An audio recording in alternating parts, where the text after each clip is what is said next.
Hi everyone, in front of me I've got LENOVO Tab K11E and let me share with you how to change video resolution on this device.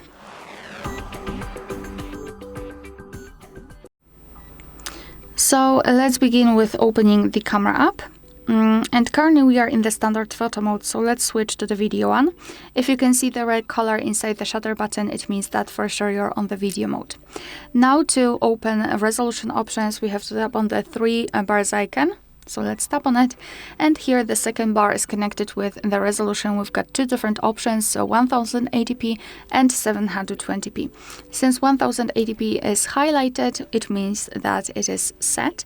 So all we can do is to tap on this one to apply it. And now, as you can see, it is highlighted, which means that we just successfully applied it. And from now on, our device will use the chosen resolution whilst recording a video. Alright, so that will be all. Thank you so much for watching. Please hit the subscribe button and leave the thumbs up.